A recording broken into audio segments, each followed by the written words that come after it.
Talk about his wonderful exhibition that you see around you.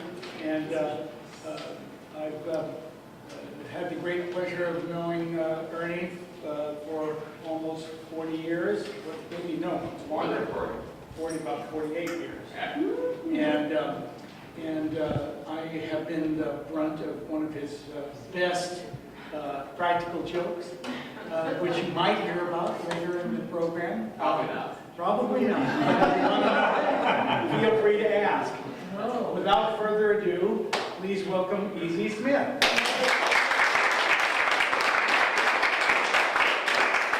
We may wish to turn off the gallery. You bet. Great. All right, so as I advertised, we're going to talk about some pictures that are on the wall and some pictures that are not on the wall, and at the end we'll do some Q&A. And this projector, which I don't use all that often, has mysteries unknown to me. Now, this morning, I was opening a birthday gift from my brother-in-law, and there was a book about Edward Gorey. And I'm going to sit down here. You can hear me if I'm sitting. So there was a book about Edward Gorey, who was one of my favorite cartoonists, and like I said, this is the different things here. And it was about things that inspired Edward Gorey to do his drawings in cartoons. And while I was reading this, I realized that Edward Gorey was one of the people who had inspired me. Now, in this particular story, he's got this laid out, so we have this main character who's a novelist, and he's writing this story called The Unstrung Harp. And he's got kind of a little snappy pattern to go along with this drawing. Now, the drawing centers on one particular character. They're presented in not necessarily a linear fashion. Each one is a kind of a standalone thing. So I decided to adopt that particular form for one of my stories. Now, I'm not sure at this point if I should leave this on the screen long enough for everybody to read all the text on this. It's not terribly relevant to the following slides. But I don't want you to feel unresolved. maybe you need to go look up Edward Gorey. All right, so we've got this character, and he's in each one of these, and he draws this together. And wanting to use this form,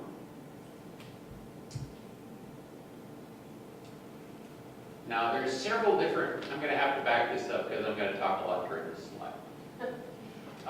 Several things came together that caused me to make this story. The first thing was, I had a friend who wanted me to photograph her wearing a gown she had made to wear to Renaissance fairs. And we were trying to find some place in town that would be an appropriate background. So we wound up on the sidewalk in front of the Warner's Theater, and I was photographing her in this alcove. And a woman drove up, and she went over to open the front door, and she came over to see what we were doing. And I introduced myself and told her what we were doing. She said, "Oh, Easy Smith, I've seen your stuff at Spectrum Gallery. My name is Rose Caglia. My family owns this place. Want to come inside?" So she let us run around in there and says, "Anytime you want to use it as a photo setting, give me a call." So I kind of filed that away. And then a year or two later, I was shooting pictures, and backing this up slightly because this advances automatically every 60 seconds. Right. So there was a woman, I was photographing costumes that she made for theatrical productions, and photographing a lot of different people in different costumes that she had made. And at the end she said, "Anytime you need a bunch of people in different weird costumes, give me a call."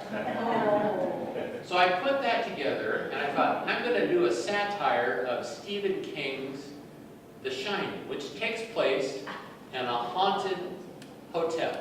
Okay? So, in my particular setup, we've got this janitor who works in this hotel that used to be a castle, and it's peopled by the ghosts of all the people who died there, and he can't see them. And our janitor here is actually Jerry Soul. Where are you, Jerry? All right. And some other people who are in the room that may show up as ghosts. So identify yourself if you see yourself. I think Steve is one of the swordsmen here. I think the other one is Brad Polsey. So we've got these, now this was before Photoshop. So the way that I did this was an in-camera double exposure. So to shoot this, I would set up everything, shoot an exposure, and say ghosts out, and the two ghosts would get out of the way, and I'd shoot another exposure right on top of it, so that Jerry would have to remain still so that he's not blurred in the second picture. Okay? So that's one of those. Now there's text pages that go along with this that explain this, that Susie Spangenberg here is going to read occasionally, if I cue her, not this particular. Okay. All right. Oh, God. Oh, she's used to public speaking. All right, watch your hand. So, here's another one that, Suze, take it. Where is it? Oh, here we go. The ground floor men's room was a kitchen 350 years ago. It is visited regularly by the specter of a scullery maid who slipped one night cutting carrots. Okay. That's painful. We go back. That carrot was appropriately placed, I'm just saying. Well, they picked up on that subtlety, I'm sure. Now, this one features Francie and Piper as the ghosts, okay? And Suze? In life, Lady Charles and her daughter Elizabeth had a special affinity for mirrors. Now they haunt only the reflected world. Francie's maiden name is Charles, so that seemed appropriate. Oh, also, here, I'll go back one. You'll notice that the hat he's wearing, you can see it in reverse here, is from the Nonini Winery, which is the brand wine I've been serving at receptions for 30 years. Kind of amusingly, when I was buying the wine for this reception and I went out to the Nonini Winery, I gave the people invitations to the show, and Mrs. Nonini and her assistant showed up at the reception, so that was kind of...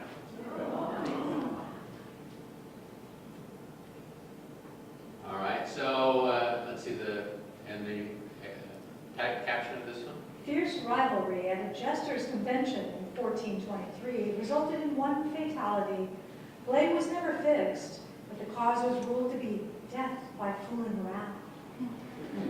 Now, in these pictures, I've never seen these projected before, and some of these, as I was getting ready for them, had details that I'd forgotten about. In each picture, Jerry has a bandana that he's either doing something with or it's hanging out of his pocket. But it jumps back and forth between being a red bandana and a blue bandana because I didn't want to play any favoritism between Crips and Bloods.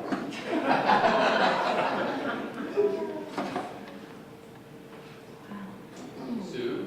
The irony of having a drinking fountain installed in the old dungeon is not lost on Grubb, the grocer. This photograph for about 5 years hung in the hallway of the division office when I taught over at City College. They had requested the photo instructors to supply pictures to decorate the office. I don't think this is what they had in mind.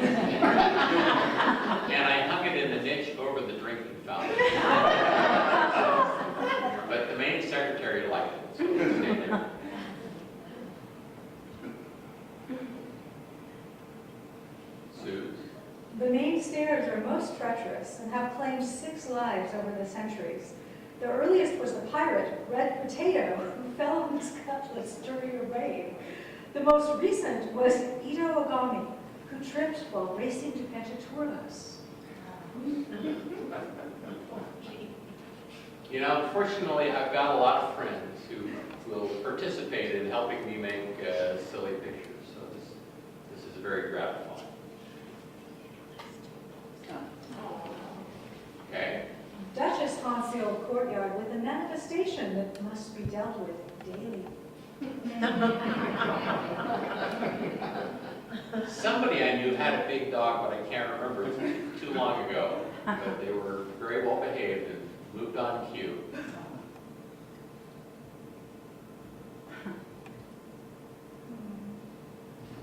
The caretaker has joined those who have gone before. The moral he has learned is this: be industrious and take pride in your work, but don't let death hold your lyre.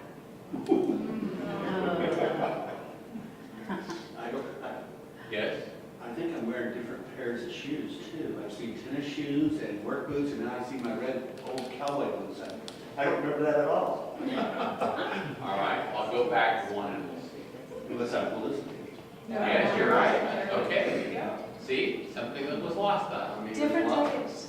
Lost Okay. on me since 30 years ago.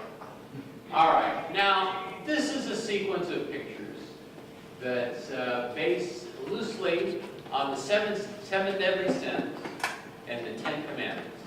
And it has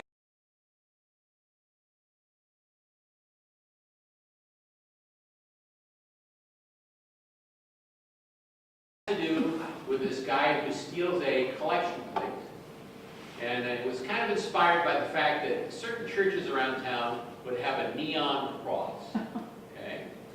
So the idea of now this, one of the props in this is a myrtle wood collection plate, which I went over to the Fresno Bible House and bought as a prop, and I've got it home sitting, you know, full of chains and stuff like that. And when I was buying it, the guy said, you know, Reverend, if you need another one, we can get one matched from the same tree. And I said, I've got a small congregation, just one will do it. Now, the model of this is a guy named Tim Slayton, who's gone now, but was a dear friend of mine that had a really rubber face, and he was really good at posing. So we did a variety of these, like I said, based, and I'm going to leave these on long enough for you to read the captions, because they're not that long. But shot this by strobe light, as you can tell, because it was really good at stopping motion. You know, it was frozen in midair. It was amazing that he could jump that high. So keep in mind, everything you see today, pre-Photoshop.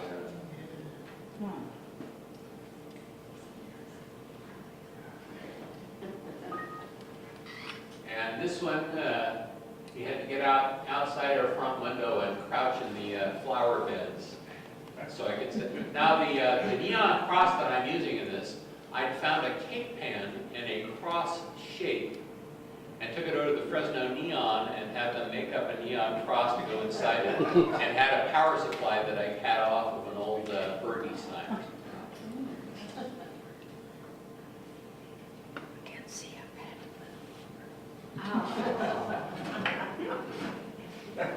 Identify yourself. Jim attacks you. Jim Franklin was nice enough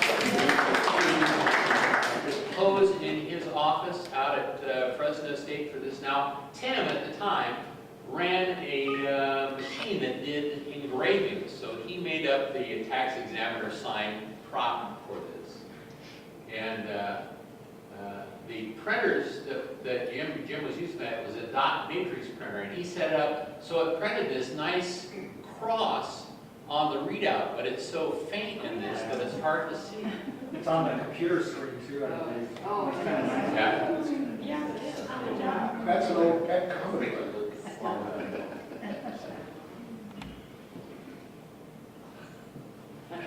So kind of though I'm going double meaning here for sloth, was not able to actually find a sloth costume anywhere in town. So we went for bear and hoped hanging upside down would be close enough. Shot this at Roding Park one night.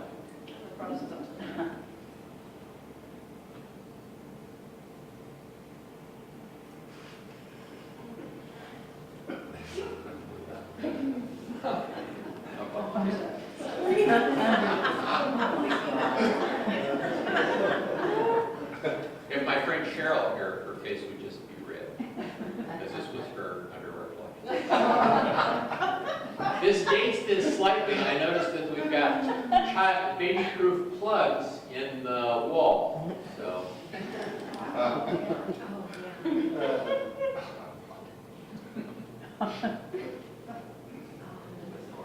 Now, one of the things that at the reception for this series when it was first shown was having Oreos and a punch bowl full of milk. Okay? So that ties in with this. So we have different things that relate to food we served at different receptions. So a lot of these were shot in our house. We don't have that wall-to-wall carpet anymore. We pulled that up some years ago. But the wallpaper's the same.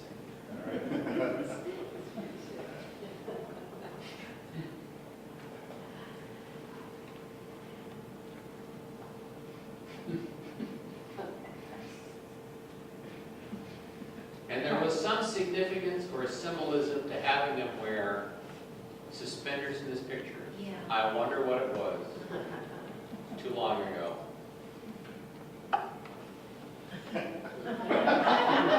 Now, Francie, at the time, worked at a school that she asked them if it was okay if I showed up during the bingo game and shot some pictures. And so Tim and I showed up and I had a little clip and stuff like that. They had not told the people who ran the bingo game we were expected. I guess we were somewhat threatening looking to these. Francie heard later that they thought we were there to rob their bingo money. But once I got set up, I had been concerned that people might be looking at the camera lens. No, they were busy working on the cards. We could have been non-existent.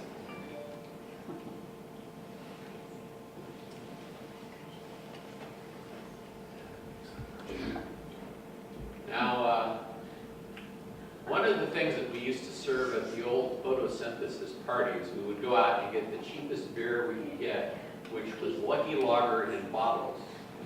And they had twist-off caps, and on the inside of the cap was a rebus puzzle.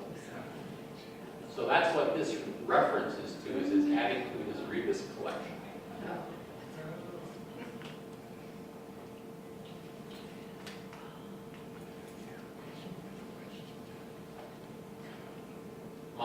My neighbor used to work at Safeway, and it went out of business. And it went out of business, he took the safe home.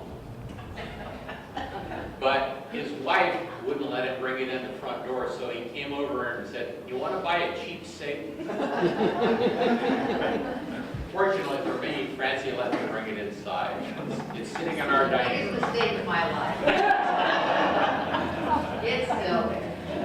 Now this particular joke with the pantyhose instead of a stocking pops up in the movie Racing Arizona. They've got Nicolas Cage robbing a liquor store, and the guy says, "Son, you've got a panty on your head." I just want you to know I made this before that movie came out.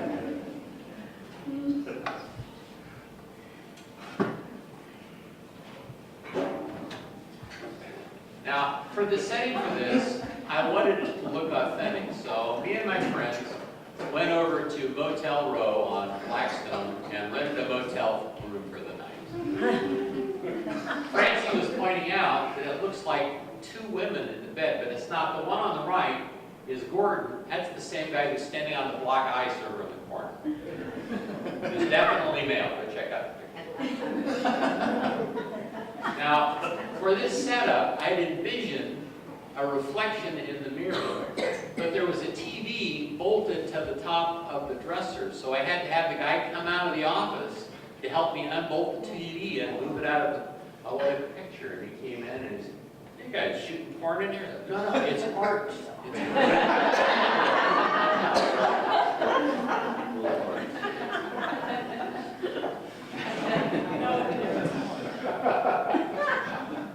Now, this is the only one that involves any special effects in that all these were printed for me by Scott Hayden, and I needed the neon floating up in the corner of the picture, so I made sure that was black, and he double printed it in the corner for me.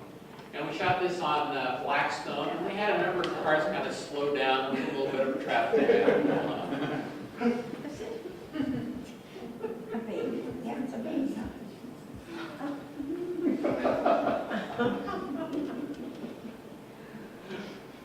I love those legs.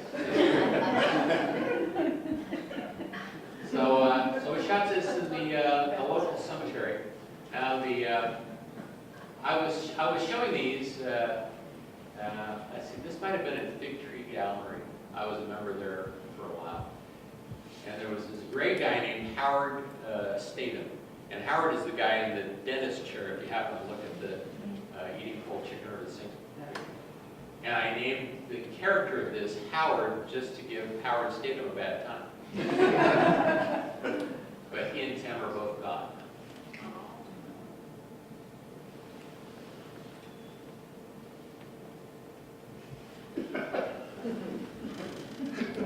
So we got a Ken doll, and somebody, I can't remember who, made up little clothes that were the same ones that he was wearing in the last slide.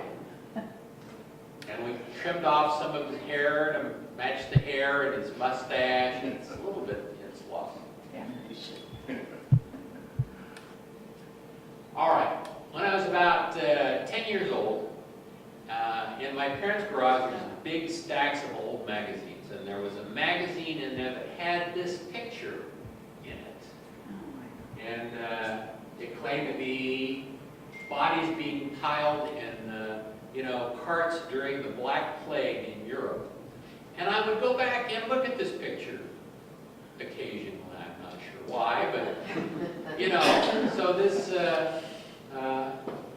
long ago in my childhood, and then in the 80s, about 1983, boom, I'm looking through a magazine called Camera Arts Magazine.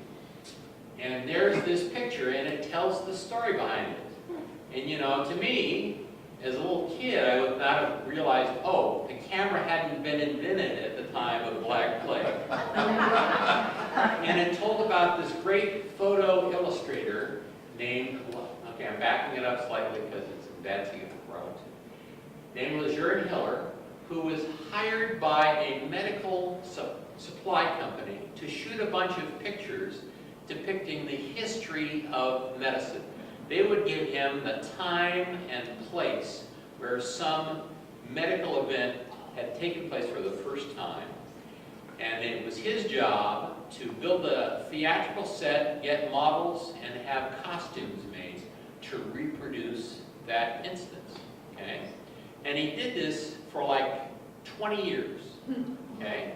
And a whole bunch of these were done, and they ran them as ads in medical magazines. And basically the only people that saw them were doctors, and they never found any mistakes in them. They were very accurate. So these doctors would cut them out and frame them and hang them in their studies. Okay? So after finding out about this series, and it had like 3 of them in this magazine article, and it said it was reproduced as a book in 1941. So I went over to the local bookstore, one on Olive, that said, hard to find books located. This was before eBay. And I told them what book I wanted, and it took them 8 years, but they finally found me. Of course, once eBay kicked in, I've got 10 extras if you need. But sign-up sheet. so it had all these illustrations, and I was inspired by this to do a history. Now, Hiller started out as a painter, so he was very tuned into composition and light and shadow, and also he would throw a naked woman at any time he got a chance. So we've got these in different occasions as sutures and bandages and you know, knocking a hole in your head if you got a headache and stuff like that. Now here's the last one I've got. Now this is my current favorite as a grown-up. These thieves are having their hands chopped off for their crimes. And they're letting this doctor suture their wrist up to see if he can keep them from bleeding to death. And Hitler cast his own hands out of wax to use as props at the bottom of the chopping block. So I decided to use this form for the history of practical jokes. So I've got some of them over there. Now this one is the first exploding cigar. My idea is these jokes are on the very early side where they're perhaps a little bit lethal. Okay?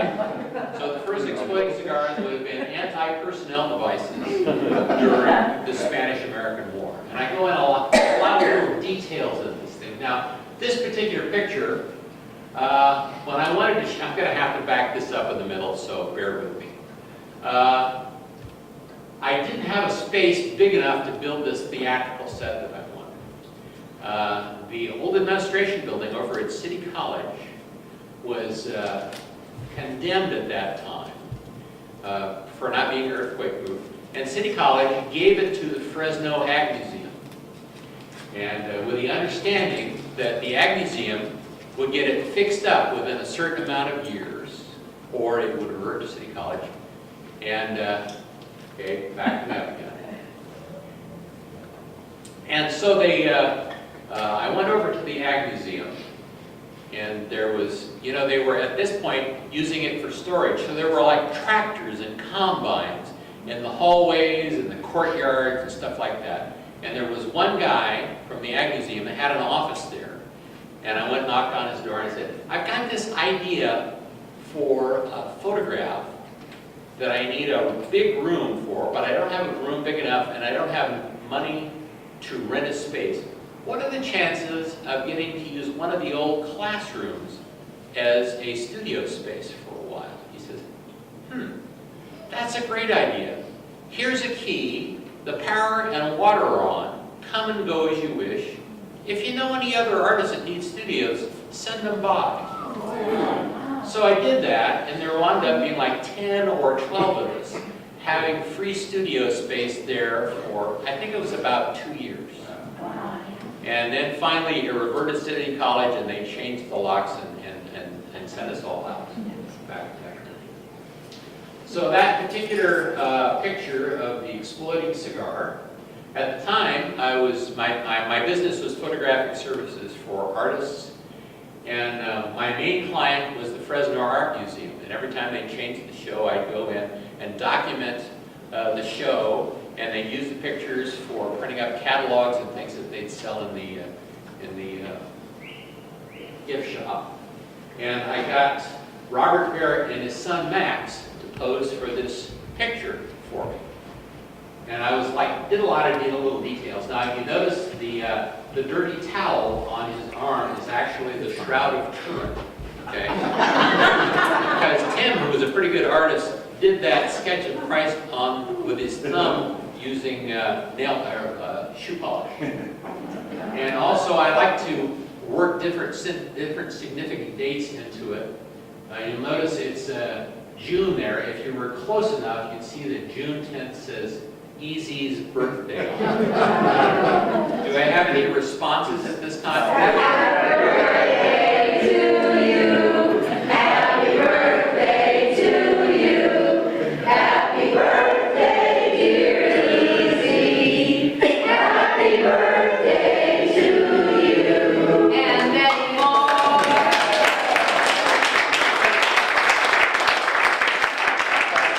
Thank you very much. You've made my day.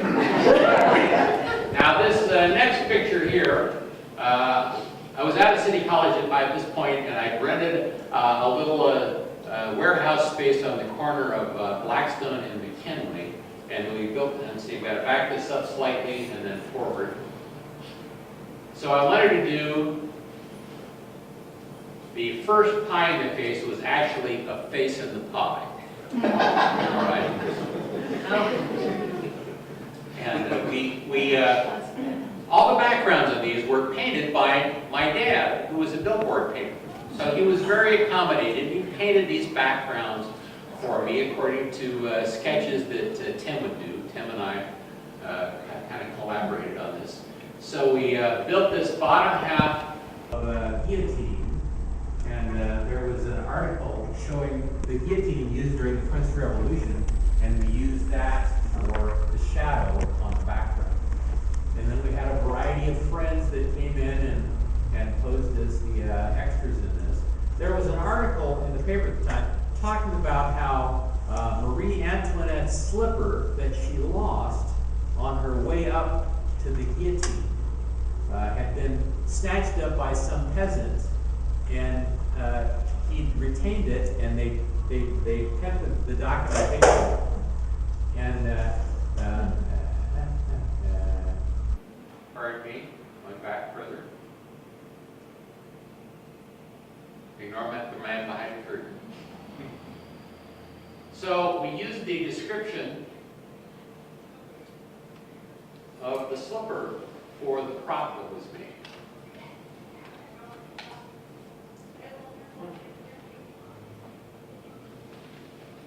And it's probably going to back up like 6 now. All right. Okay. So, and Julie Harries helped out.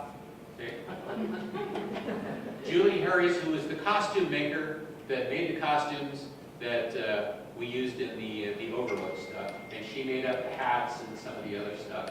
And we've got a variety of this. My sister is over there on the far left, and her second husband is the guy who's the executioner holding on to the rope.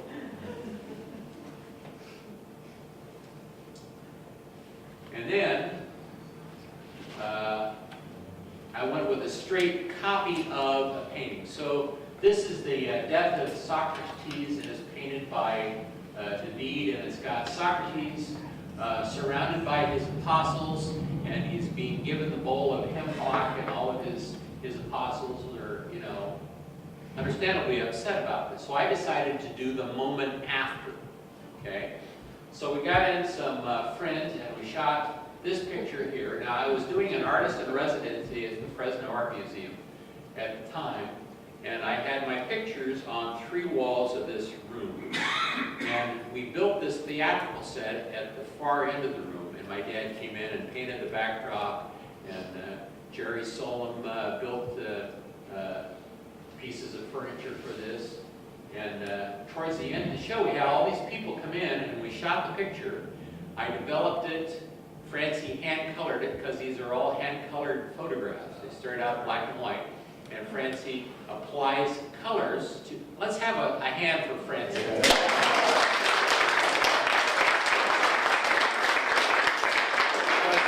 They used to do color photograph before they invented color film. You apply these oils to the surface with cotton swabs and toothpicks, stuff like that. So this is the moment after, when we find out that the hemlock is really served in the first dribble glass. Okay, backing up here. Okay. Back there.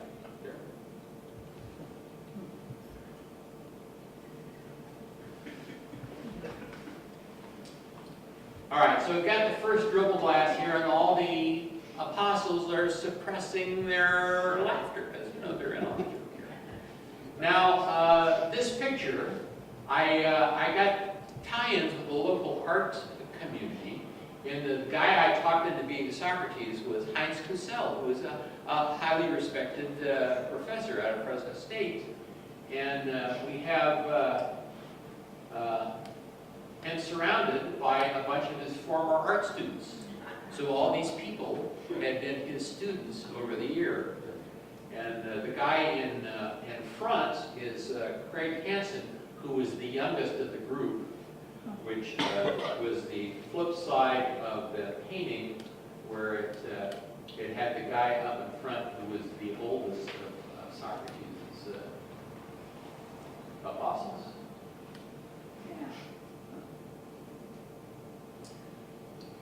So, not bad, you know. Now, this shooting session was all documented on videotape. Now, if you have the powers to use those QR barcodes, you'll see under some of these photographs, they've got those weird little squares. The one on the right for this picture takes you to a half-hour-long documentation of the shooting session that this led up to. Yeah, that's my chop. That was another little, one of the little personal touches is on the side of that stool there. And I went to Chinatown in San Francisco and had my chop cut, which was supposed to be a translation of the words easy as in E-A-S-Y, and the word smith like in blacksmith. I've always suspected it really reads fat round eye, but I'm not sure. Let me go back here, because there's one other thing.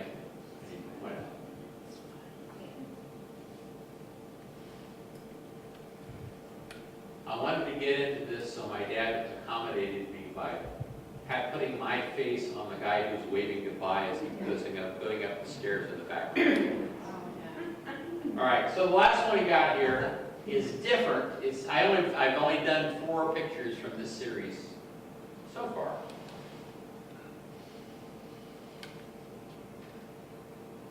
You're such a patient crowd.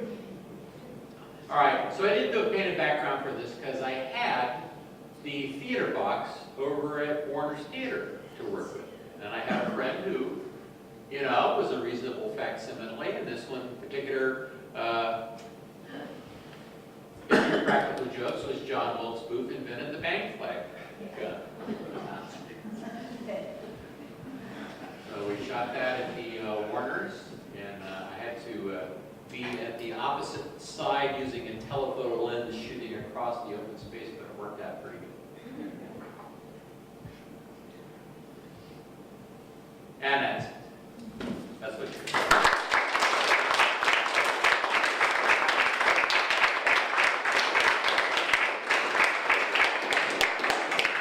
Thanks very much for your patience, and we have cupcakes.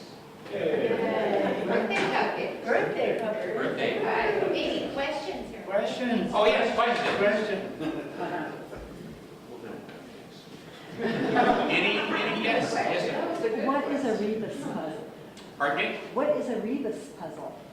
It's little pictures, and you translate the pictures to words or common phrases. Anybody got any examples? It's often used in children's books, very young, very early. It would be like the number 2 and the letter B, so to be, or, and then it might have a knot, like a knot hole. So you think a bunch of photographers sitting around drinking beer could handle that? Well, I think we decoded most of them. I still have a big bowl of them at home. Any other questions? Please. So what about the chicken in the exploding cigar picture? Well, let me explain. For some reason, we decided it was a kind of a courtyard, barnyard situation, and there were probably chickens. And so we had a chicken wrangler off to one side who threw the chicken into the picture. And we had that mannequin, and we had a smoke bomb in its neck. And yes, Zeus. Was the series that followed eating chicken over the sink, is that what came after that particular photo shoot? No.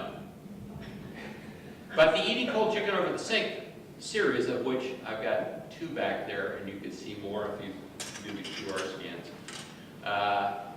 Tim, Slayton, who was my roommate, had another roommate before me who liked to go out drinking on a Saturday night, but he didn't want to do it on an empty stomach. So he'd get some cold chicken out of the sink and eat it over the sink so he wouldn't have to, do dishes.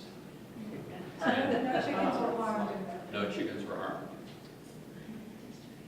Oh my. This is Cheryl and Gordon.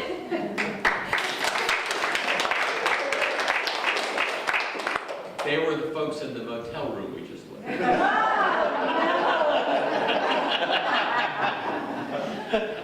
I turned 80 Shades of Red. So I decided to do a bunch of interpretations of different people eating different kinds of cold chicken over different sinks. So the guy in the chef's hat is my dad eating cold chicken over the kitchen sink at People's Church. And then the one next to that is my friend Howard with the dentist eating cold chicken over the spit sink. And then there are a variety of others. And on the pictures, the reception where those were first shown, one of the pictures you'd see on that scan has a violinist standing eating cold chicken over a sink with the Tower Theater in the background. And on the marquee it says, E.Z. Smith eating cold chicken over a sink. I paid them to change the marquee on the Tower Theater for that shot. And then at the reception, we had the violinist, Jim Stark, who was the concert master at the Fresno Philharmonic at that time, play music at the reception. And we had a pedestal sink and a big platter of chicken wings, and people were encouraged to eat them over the sink and it filled up with bones.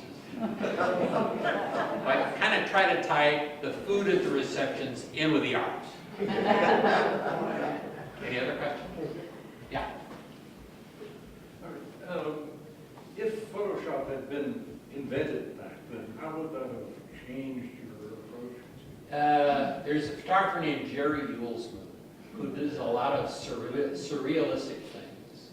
And he will take up to like 6 negatives to produce one picture, take a little bit from this and a little bit from that.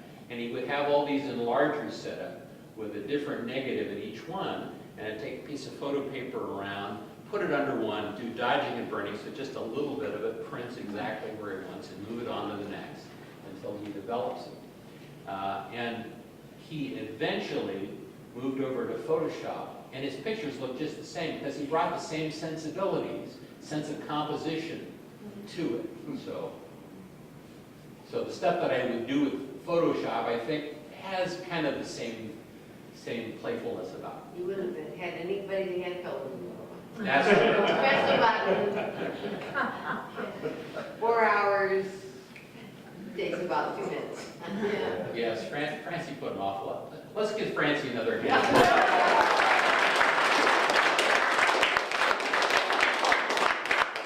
Any other questions?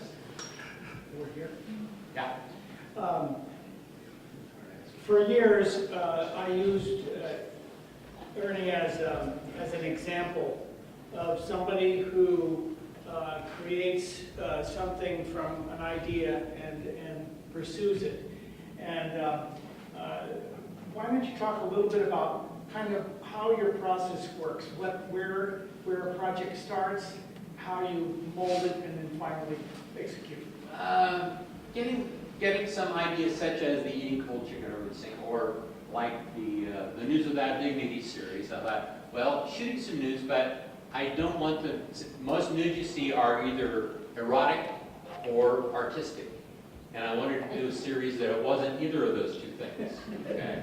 So I did that, and I got a little notebook that I haven't carried around lately, but I would write down different ideas for different series, and I'm about halfway through it, so I might go back and pick up some more of those. But being inspired by, something in the news, like a number of these have QR tags underneath. Part of the now I did not have 2 of the overlook pictures as slides because those 2 pictures are on the wall. And one of them has this murder-suicide with a couple using a single bullet to get both of them. And if you did the QR thing on that, it takes you to a news story that a couple of teenagers actually did that. So it was based on something I saw in the news and made like it.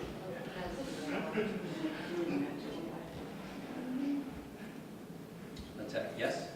So what are you up to these days? Well,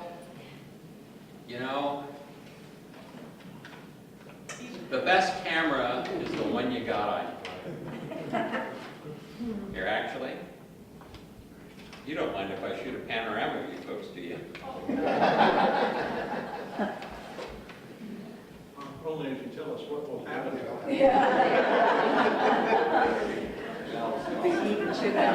There you go. Like this here.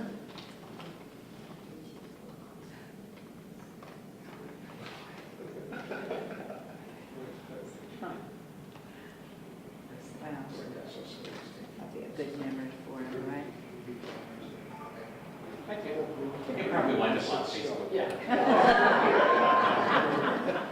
That's one of my outlets, is creative outlets, is Facebook, and keeping in touch with friends, and basically shaking my butt at the world on the internet. Yeah. Do you have any plans for a project with your granddaughter, using your little baby granddaughter? Well, I asked Piper's permission if I could show the housebreaking baby picture, and she said, okay, but no sequels, no pictures of Joni. I said, I've been waiting for you to ask if I still have the cattle prod. No, they're just fun and cute pictures of family. I've got some other projects I'm kind of working on. We'll see what happens. Yeah. So that was quite a controversial picture when it came out. All right. So the tags under this. All right. Here's the full disclosure on this. I came up with this idea before Piper was born. I thought it would be kind of an interesting cartoony picture. And I was at a swap meet and I saw a cattle prod for sale and I got it. And when Piper was old enough and she would pose on cue, I would make this sound, and she would stick her lip out like that. So that's what I did for that picture. So I shot that picture and we put it on the invitation for the show, and it got sent out, to our mailing list, and we wound up getting a variety of letters saying, remove me from your mailing list. Now, unbeknownst to me, honest to God, unbeknownst to me, there was a guy who used a cattle prod to toilet train his child. And he wound up killing him. Okay? I didn't know anything about that. Turns out that one of the people on our mailing list was the judge who presided over that case. So he thought I was making light of this. So he sent a complaint in to the Fresno Bee, and they wrote an article about it and ran the picture 8 by 10 in the news.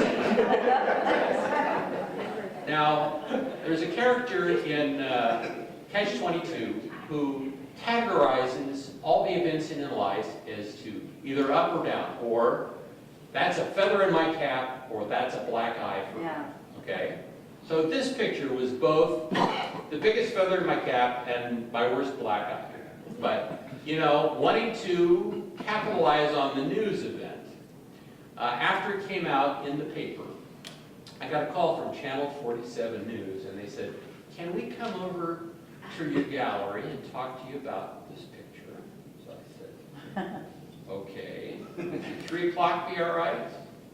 All right. So I called Channel 24. I said, I just got a call from Channel 47 to interview me about the housebreaking baby picture. When would you like to send your camera crew out? And they said, 4 o'clock would be good. Okay. So I called, I wound up with 3 channels, and they all sent news crews out. So if you use the second QR thing there, it has all the news clips. For one night, I was the local news, okay? And I used a little bit of forethought. In each news crew that came out, I would wear a different outfit, and I would hang a picture on a different spot in the gallery wall.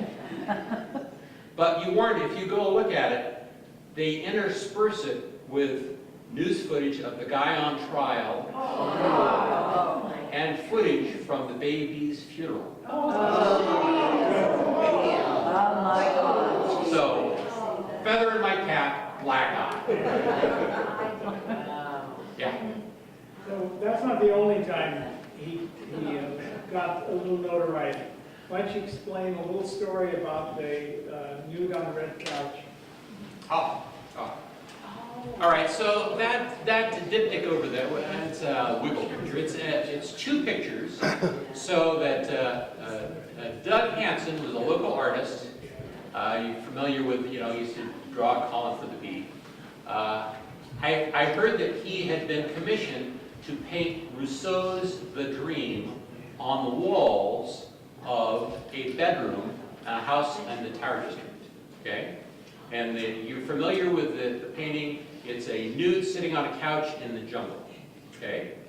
So I went and knocked on their door and asked them about this. The house had been through 3 different owners because it had been painted back in like '76. But each successive owner kept the pictures on the wall, okay? And the owner that was there when I knocked on the door, the only piece of furniture they had in the room was an ironing board, because the woman would stand there and iron and look at this painting all around her. So one of our neighbors, a friend of mine, was a reasonable facsimile of the woman on the couch and was willing to pose for me. So I shot a whole series of pictures, some in 3D, some in animation, some in wiggle pictures like this, and it was in a show called One Trick Pony, okay? It was the same joke over and over and over. So this particular one right there, Steve was nice enough to play the character of Rousseau, because he's a reasonable facsimile of that painter. And if you look at it from the left, you'll see him standing and painting the model. And then if you move over to the right picture, another painter has popped out of a door, and it's Picasso. And he's got his easel set up, and he's doing a modern art interpretation of the same model without anybody's permission. So the model's kind of covering up in that, and Rousseau is looking irritated. The woman wound up running for office locally. And her opponent dug out some of my pictures and kind of killed her political career. So, careful if you model. It wouldn't now, that's okay. How did you ever achieve that folded effect with those? Well, you start off with those 2 pictures, and you just cut them into 1/2-inch vertical strips, and accordion fold a piece of paper, and then paste all the pictures from one side on one side of the facet, and the ones on the other side. So. Wow, tedious. It was. Now, Steve, I had talked to you about this. I've made a couple of these. One of them is in Palm Springs, belongs to Robert Barrett, so it's in his house. One George Alicca bought, and his collection came to the gallery, but it was not stored too well. It had been subjected to heat or moisture or something like that, and they were all kind of peeling off. And you had mentioned, well, here's this we got from our George, I don't know what you want to do about it. Well, I have this one at home that has not been exposed to extreme, so at the end of the show, this goes in the gallery's collection. This is replacing that. Okay, so that's why that's not for sale. And